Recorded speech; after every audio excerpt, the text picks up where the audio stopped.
اللہ ہمیں سلامت رکھے گا۔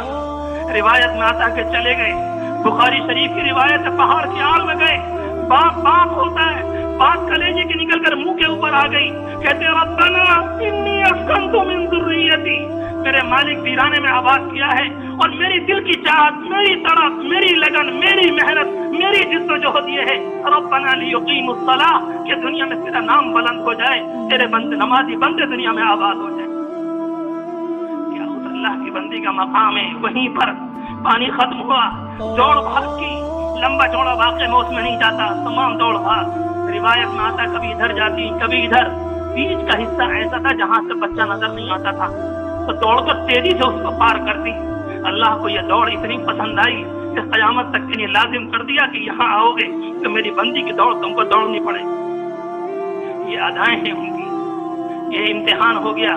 اور جب بچہ بڑا ہوا تو رب العالمین کہتا چوتھا امتحان، کہ چوتھا امتحان کیا ہے کہ جاؤ اپنے اس لفظ جگر کو، بڑھاپے کے سہارے کو تم جا کر ہمارے نام پر ذبح کر دو۔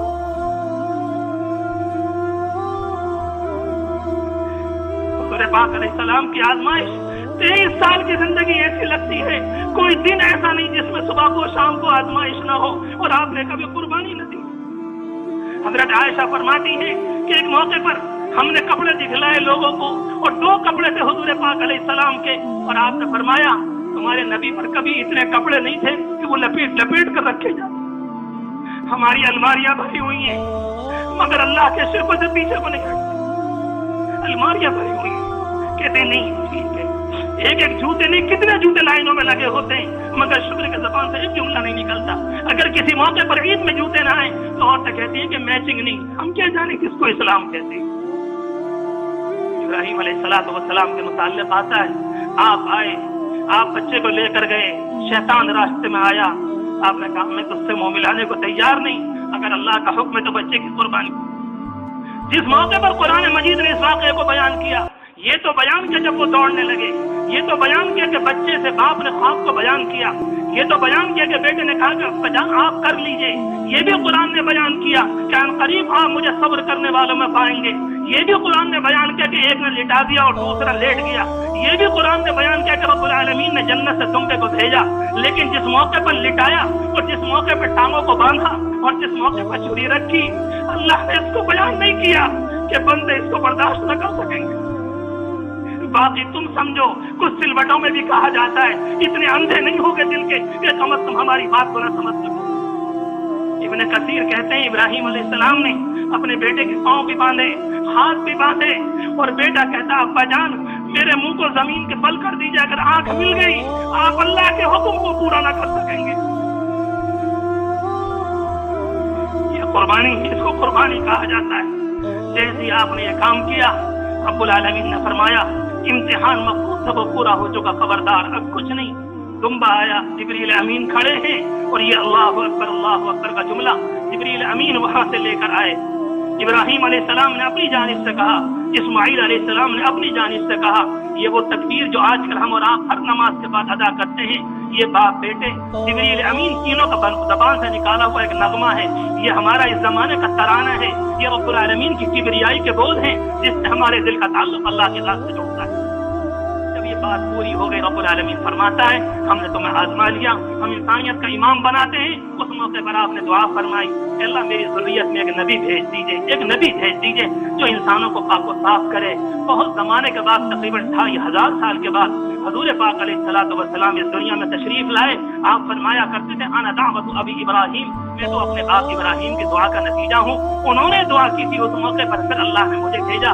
اللہ کا شکر ہے کہ میں اور آپ حضور پاک علیہ السلام کی امت میں ہیں۔ اس موقع پر سب سے پہلے اپنے آپ سے اور پھر آپ سے کہنا چاہتا ہوں کم از کم قربانی سے پہلے اس روح کو تازہ کر لو کہ قربانی کس کو کریں۔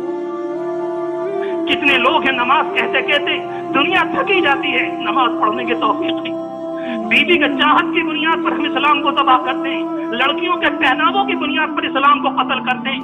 آج کی قربانی کی شکل میں ہم سب عہد کر کے جائیں یہاں سے آج اپنے جھوٹ کو قربان کریں گے، اپنی غیبت کو قربان کریں گے، اپنی بدنگاہی کو قربان کریں گے، اپنی غلط سنت کو ذبح کریں گے اور رب العالمین سے عہد کریں گے اللہ دیکھنے میں جانور قربان کیا، اپنی ساری ناپاکیوں کو بھی قربان کر دیا، اور آج سے ہمارے اور آپ کے بیچ میں کوئی نہیں، اگر کوئی ٹکرائے گا ہم بھی اسی طرح سے کنکری مارنے والا عمل تو نہیں، مگر وہ عمل کریں گے جو آپ نے شیطان کے مقابلے میں کیا۔ تیرا ہمارا کوئی تعلق نہیں، ہم ابراہیم کی نسل میں ہیں اور وہ موری سے اعلیٰ ہیں، اور ان کا کام یہ تھا تو ان کی اولاد بھی وہی کام کرے گی۔ یہاں پر عہد کریں، عاجزانہ طور پر کہتا ہوں، ہم میں سے ایسا کون سا ہے جو گناہ نہ کرتا ہو، جس سے گناہ نہ ہوئے ہوں؟